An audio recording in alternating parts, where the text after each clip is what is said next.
அன்பு நண்பர்களே, அனைவருக்கும் அன்னை சமையல் உமாவின் அன்பான வணக்கங்கள். இன்னைக்கு அன்னை சமையலில் பார்க்க போகிறது நல்ல ஹெல்த்தியான ஒரு லஞ்ச் பாக்ஸ் ரெசிபி, கீரை பருப்பு சாதம். குக்கரில் தேவையான அளவு எண்ணெய், 1 டீஸ்பூன் சீரகம், 3 பூண்டை தட்டி போட்டுக்கலாம், கொஞ்சம் பெருங்காயம்,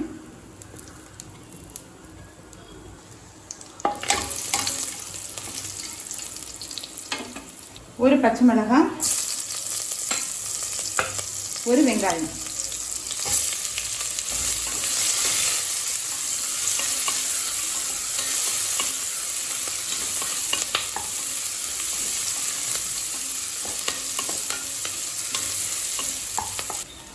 ஒரு தக்காளி,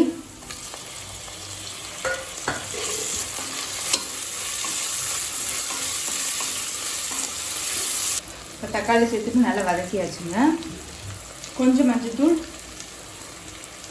2 டீஸ்பூன் மிளகாய்த்தூள், 1 டீஸ்பூன் தனியாத்தூள், தேவையான அளவு உப்பு.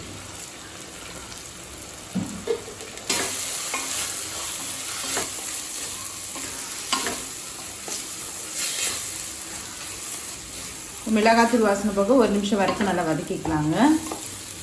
இப்போ மிளகாத்தூள் வாசனை போக 1 நிமிஷம் வரைக்கும் நல்லா வதக்கியாச்சுங்க. அடுத்தது இதில் 1 கப் கீரை சேர்த்துக்கலாம். நான் சிறுகீரை எடுத்துருக்கேங்க, நீங்கள் விருப்பப்பட்டீங்கன்னா எந்த கீரை வேணால் எடுத்துக்கலாம். கீரை சேர்த்துட்டு 1 நிமிஷம் வரைக்கும் வதக்கிக்கலாம்.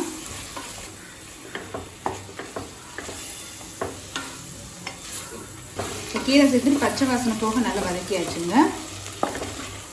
அடுத்தது இது கூடவே 4 கப் தண்ணி சேர்த்துக்கலாம்.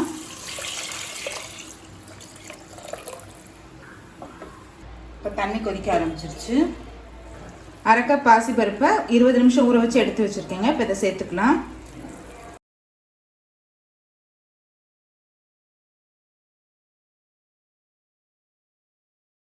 ஒன்றரை கப் அரிசி ஊற வச்சு சேர்த்துக்கலாங்க. நான் பச்சரிசி எடுத்திருக்கேன், நீங்கள் விருப்பப்பட்டீங்கன்னா எந்த அரிசி வேணால் போட்டுக்கலாம்.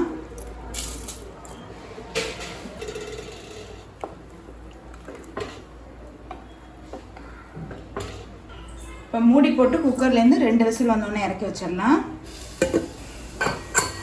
இப்போ குக்கர்லேருந்து 2 விசில் வந்துருச்சு.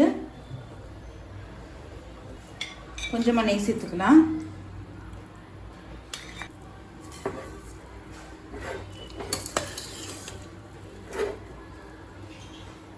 இது உதிரி உதிரியாக இருக்காதுங்க, ஓரளவு வணங்கி தான் இருக்கும். இப்போ கீரை சாதம் ரெடி ஆகிடுச்சுங்க, சர்வ் பண்ணிடலாம். சுவையான கீரை பருப்பு சாதம் ரெடி ஆகிடுச்சு. ரெசிபியை ட்ரை பண்ணி பாருங்கள், கண்டிப்பாக உங்களுக்கே பிடிக்கும். ரெசிபி பிடிச்சிருந்ததுன்னா வீடியோவை லைக் பண்ணுங்கள், கமெண்ட் பண்ணுங்கள், ஷேர் பண்ணுங்கள். இது வரைக்கும் அன்னை சமையல் சேனலை சப்ஸ்கிரைப் பண்ணாதவங்க மறக்காமல் சப்ஸ்கிரைப் பண்ணுங்கள். தேங்க்யூ.